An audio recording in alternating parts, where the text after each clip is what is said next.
Bismillahirrahmanirrahim. Assalamu alaikum. Hello everybody. This is me Fahad Iqbal. I'm a student of English department from Hushar Khan Khattak University.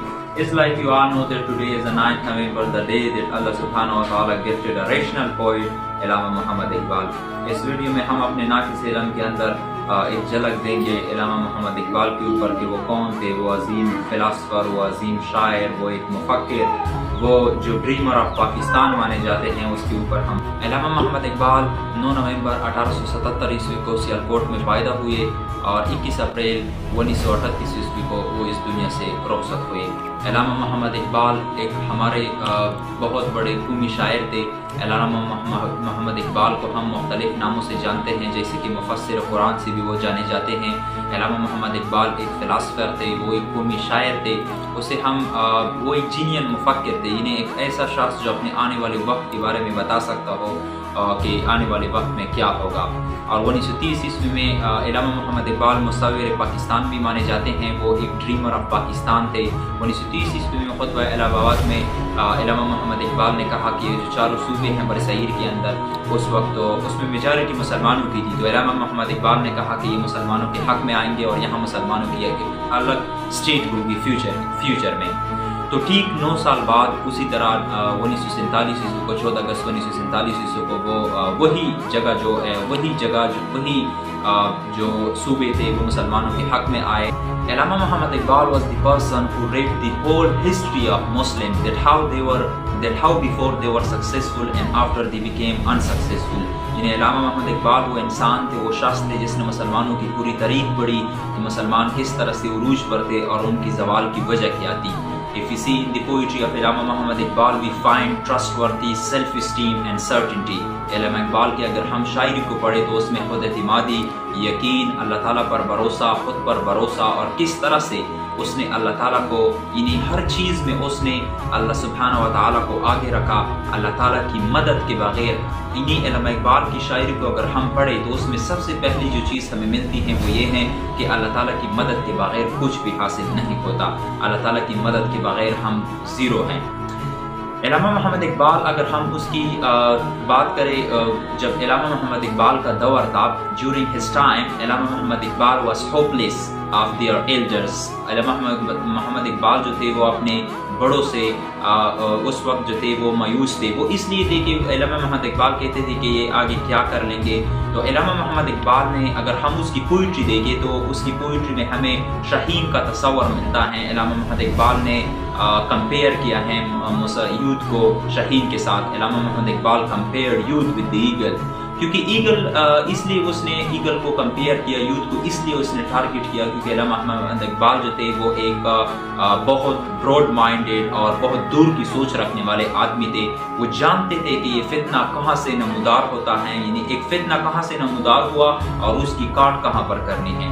علامہ محمد اقبال جو تھے وہ جانتے تھے کہ youth جو ہیں وہی قوم کا مستقبل ہیں اور یہی ہماری ایک امید ہے، آخری امید ہے کہ یہی یوتھ جو ہیں وہ اپنے آپ پر کام کر کے بڑا خواب دیکھ کے وہ آگے قوم کا مستقبل بنا سکتے ہیں کیونکہ ان کے پاس وقت تھا. تو علامہ محمد اقبال جو تھے اگر ہم اس کی شاعری میں شاہین کو دیکھیں تو شاہین کو اس لیے ٹارگٹ کیا کیونکہ علامہ محمد اقبال یہ اگر ہم شاہین کو دیکھیں نا تو شاہین میں کچھ کوالٹیز ہیں. سب سے پہلی کوالٹی شاہین جو ہے وہ غیرت مند ہوتا ہے اور دوسرا اس کا اپنا گھر نہیں ہوتا، اور تیسری بات شاہین جو ہے اس کی جو نظر ہیں وہ بہت دور ہوتی ہیں، وہ چیزوں کو بہت دور سے دیکھتے ہیں. تو علامہ محمد اقبال نے کہا اور شاہین ایک ایسا پرندہ ہے جس میں خود اعتمادی ہوتی ہے. وہ پہاڑوں کی چٹانوں پر یعنی اونچی جگہوں پر وہ بیٹھنا پسند کرتا ہے. تو علامہ محمد اقبال نے پاکستان کی یوتھ کو یہ میسیج کیا، یعنی مسلم یوتھ کو، نوجوانوں کو یہ پیغام دیا کہ آپ سب جو ہیں وہ بڑا خواب دیکھیں اور بڑے خواب کے لیے آپ نے کیا کرنا ہے. اپنی زندگی میں کبھی مایوس نہیں ہونا، آپ نے کبھی ہار نہیں ماننی، آپ نے اس بڑے خواب کو پانے کے لیے آپ نے جدوجہد کرنی ہے اور اس میں اللہ تعالیٰ اور اس کے رسول صلی اللہ علیہ وسلم کو بھی ساتھ کرنا ہے. اس کی شاعری کی اگر ہم پڑھیں تو وہ شاعری جو ہے وہ آپ کو اللہ تعالیٰ اور اس کے رسول صلی اللہ علیہ وسلم کے ساتھ منسلک کرتی ہیں. علامہ محمد اقبال کی شاعری کی کچھ لائنس ہیں جو مجھے بہت پسند ہیں. اقبال کہتا ہے کہ میں خود بھی نہیں اپنی حقیقت کا شناسا. I am too unfamiliar with my own reality. گہرا ہے میرے بحر خیالات کا پانی. The sea of my the sea of my thought is so vast and so deep. مجھ کو بھی تمنا ہے کہ اقبال کو دیکھوں. I also wish to see Iqbal. And کہ اس کی جدائی میں بہت اشک فشانی. And his separation, tears flow like a gentle waterfall. علامہ محمد اقبال کہتے ہیں کہ میں ایک شاعر نہیں بلکہ میں نے اپنی پوئٹری کو ایز اے میڈیم یوز کیا اس چیز کے لیے تاکہ میں لوگوں کو پیغام پہنچا دوں. علامہ اقبال کہتے تھے کہ اگر میں نے اپنی پوئٹری کو لکھتا یا میں کسی اور میڈیم کو یوز کرتا تو مطلب لوگ اس کو اتنا زیادہ انٹینشن نہ دیتے. علامہ محمد اقبال کی کتنی زیادہ کتابیں ہوگی, نوٹ ہوگی یا آرٹ ہوگی. علامہ محمد اقبال پر لکھی جانے والی 18,000 کتابیں ہیں. علامہ محمد اقبال جو تھے انہوں نے یوتھ کو پیغام کیا, ان میں اس کا جو میسیج تھا وہ یوتھ کو وہ کیا تھا. علامہ محمد اقبال نے ورزش کو کرنے کی تاکید کی, اور دوسری علامہ محمد اقبال نے یوتھ کو کہا کہ آپ بزرگوں کے ساتھ بیٹھنا, اس کی صحبت میں بیٹھے کیونکہ ان کی صحبت میں اکثیر میں کثیر ہوتی ہیں. اینڈ علامہ محمد اقبال جو تھے انہوں نے یوتھ کو کہا کہ یہ جو جوانی کی عمر ہیں ان کو ضائع نہ کیجیے, یہی ایک عمر ہے جس میں آپ اپنی زندگی کو بنا بھی سکتے ہیں اور برباد بھی کر سکتے ہیں.